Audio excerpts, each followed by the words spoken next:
Ryan, can I just get just name your business, where we're at, and just basically what you do? My name is Ryan Williams, and I live here in Farwell, Texas, Palmer County. And I grow cotton and corn and have a feed yard right here in and around Farwell and Clovis. Okay. Have you found any difficulties training any of your Spanish-speaking employees as far as helping them understand, the business or things to do and stuff like that? Yeah, we've had Spanish-speaking guys for as long as I can remember, for 40 years. My granddad dealt with it. There's definitely a learning curve. Most of them, especially the younger ones, eventually learn English. They try to learn English. Some of the older ones still. We've got a couple of guys that they really never have learned for 30 or 40 years, and I don't think they want to learn. Yeah, they don't plan to. They just don't speak English very good. But most of the younger guys try to learn it. Okay. As far as communication goes with your Spanish-speaking employees, is it difficult? And if you have communication barriers, like what are they, and how do you overcome those with your non-Spanish-speaking employees? I do have trouble. I mean, I speak enough Spanish to get me by or to get me in trouble, I guess, however you want to look at it. But there's certain words that I do not know, maybe to try to explain something to them that I really need to make sure. But for the most part, I can explain things to them. But yeah, I've got guys that have no Spanish ability at all and don't want to have any, and they have a really hard time talking to another fellow employee. Yes, sir.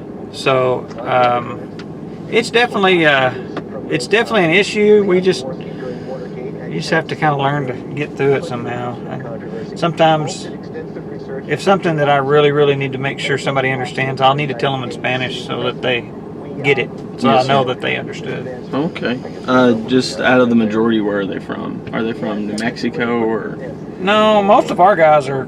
I mean, they're.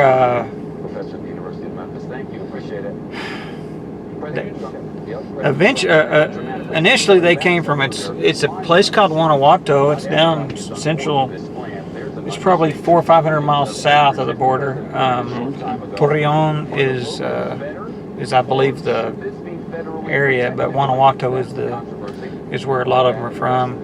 I've got a dad and two sons and a son-in-law that are all from the same family.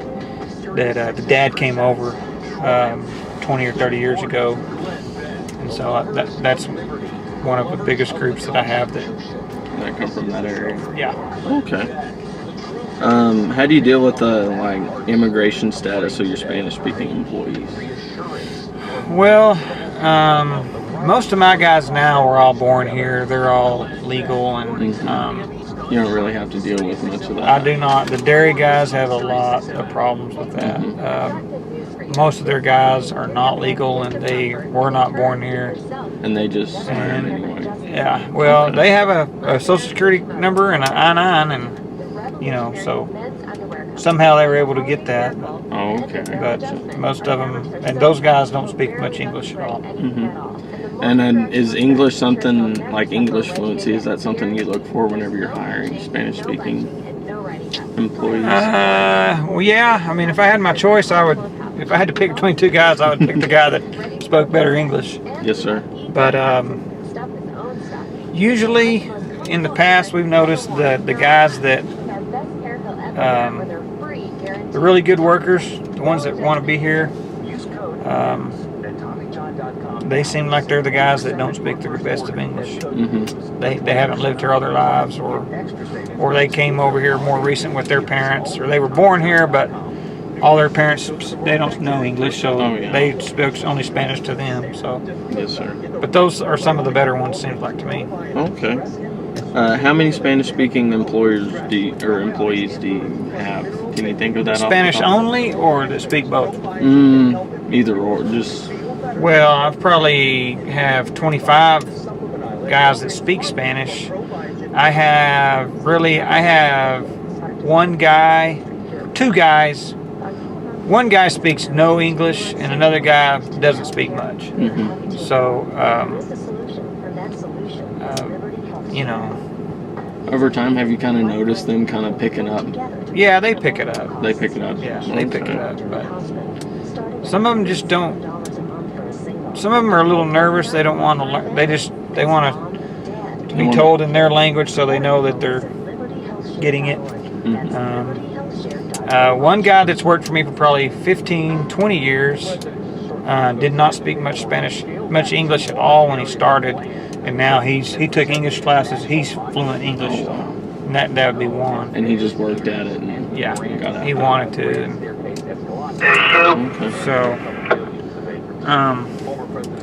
but And my last question: do you allow Spanish-speaking employees to take days off for their cultural or religious holidays? That they let you know of. I imagine. yeah, I pretty much let guys off anytime they need to. I don't have anybody that they've never asked.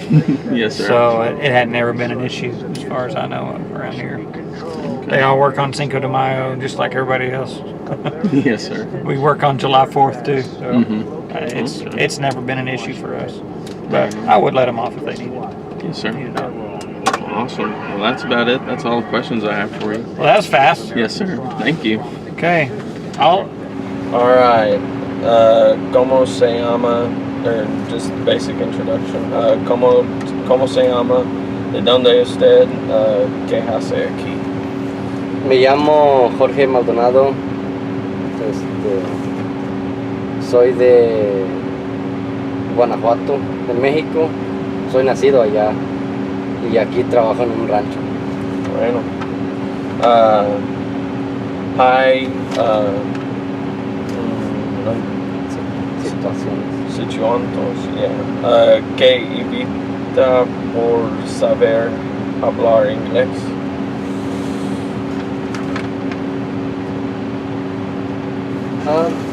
No porque yo sé poco de inglés o no trato de evitar nada.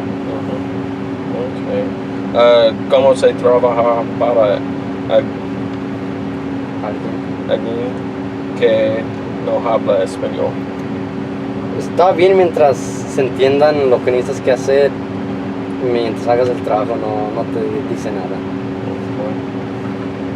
¿Cómo empleado usted cree que hay discriminación que los empleados que hablan inglés y los que no? Yo creo que sí hay discriminación, pero aquí en este trabajo no hay, pero sí hay en otros trabajos. Okay. Es difícil comunicar en inglés su trabajando. No, es porque el patrón también entiende un poquito español. Okay. ¿Cuánto tiempo trabajando aquí y usted trabaja aquí? Tengo desde que estaba en escuela trabajando aquí y sí me gusta trabajar aquí. ¿Siente que hay una desventaja como trabajar que habla español?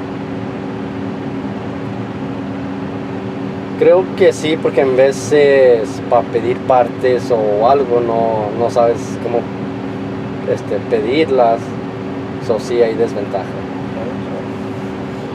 ¿Cómo se comunica con otros empleados que no hablan español? Por lo más mucho que se pueda y señas. Okay. ¿Cómo ha mejorado su inglés desde que empezó a trabajar aquí? Bien, el patrón y hay muchos empleados que se entienden ahí.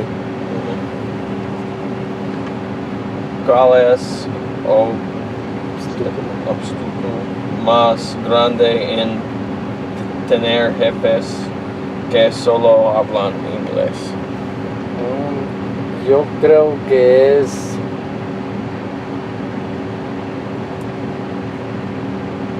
que si no se entienden, pues no se van a hablar del dinero ni qué necesitan que hacer y eso. si nos entiende. Awesome. Well, so you've liked working for Ryan for as long as you've been here? Or? Yeah. Yeah. Is there anything you change about your job? I mean, Ryan's not going to see this, no worries. But, I mean, is there, just anything, petty stuff? I wish he would be more strict. Well, I guess just on all his workers, be more strict, because there's a lot of guys who try to do as little as possible, and other guys who always tell them, yes, I'll do it, yes, I'll do it, and we're the ones who work more than the other guys. Oh, yeah. So. I gotcha. So, so that just... It just has to be more mean. Yeah. Yeah, and he's a real nice guy. And you've never, as long as you've been here, like, felt like you've been in fear or anything? Like, you've always, everything's pretty straight done? And yeah, that's the only problem, I think. Just needs to be more strict. Because I know there's guys who do more out here on the farm than the other guys. Oh, yeah, definitely. But yet again, I don't know their pay or nothing. Yeah. So. Well, I gotcha. Yeah. Well, thank you for the interview. Yes, sir. Thank you. I don't want to take up any more of your time. I'm doing